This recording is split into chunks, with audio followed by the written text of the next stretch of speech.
ya liboso nako pesa nzambe merci puisque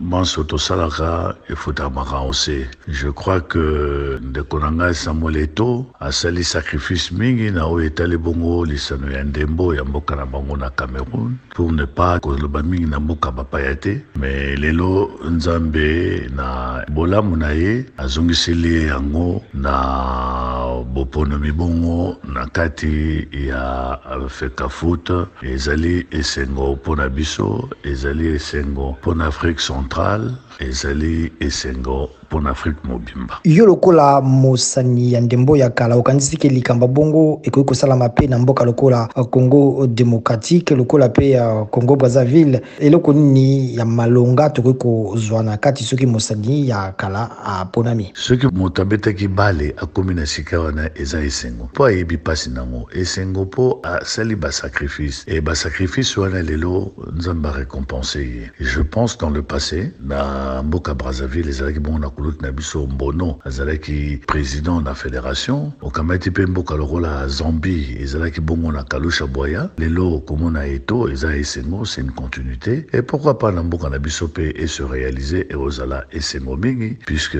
bayebaki lisano wana bazwa bongo mbano ya kokamba sport et football et oza esengo mingi. Et je crois que pona Samuel Eto'o na oyo ye azalaki nango clarté na terrain et détermination, je pense que nzamba kopesa ye bwanya pour que lelo na administration akoka bongo ko réaliser beaucoup de projets pour le développement ya football ya mboka na bango. Bato ebele pe bazali kozela te likambo bongo esalama na République démocratique du Congo, kasi kozala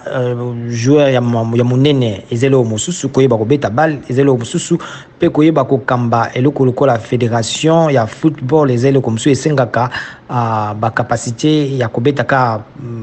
football te, capacité managériale na makambo mosusu. Yo moni ke esengeli batika ka joueur ya kala aya tope esengeli basengelo mosusu na sima na yango. Soki ancien joueur bazalaki en mesure ya ko diriger te nangana yoka sodi te pona koloba yango, mais je pense lelo na oyo etali biso na mboka na biso Congo tozali na capacité bongo ya kozwa destin na biso en main, ezali te pour que toke de bongo to kisamboka soni. Non, je pense qu'aujourd'hui ancien bazali préparé pour que bakoka cause organisation de notre football et na bamboule les kaki na niveau ya parlement na démontra qu'il y a que tous les capable puisque mboka na biso ezalaki na loi te, la loi sportive ezalaki initiée ou ezaliti en vigueur en République démocratique du Congo, c'est la loi oyo na initié qui est en parlement. Donc cela démontre que les anciens joueurs bazali capables ya ozwa destin na bango en main. Donc nazali convaincu que ozala une très bonne chose, et c'est vrai dans l'administration et Sengaka aussi expérience, je suis parfaitement d'accord,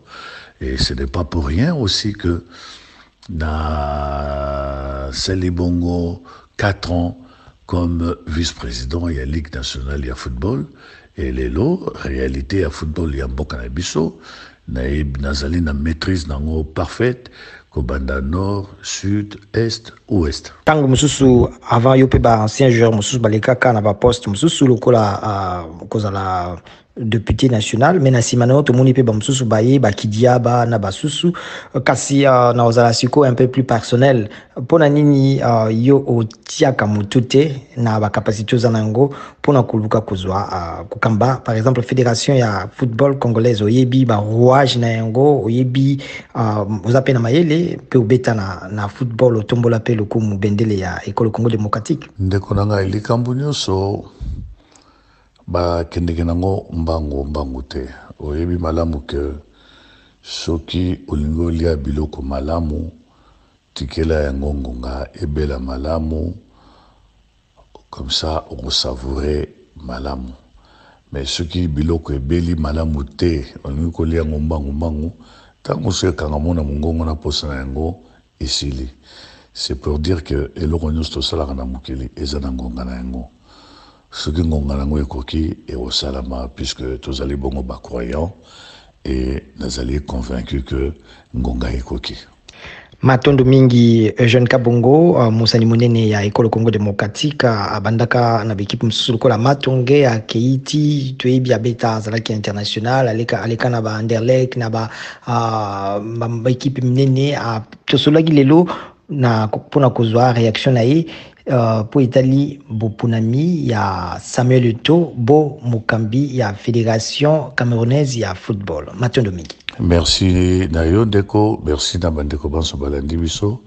merci na bino nyonso nzamba batela biso.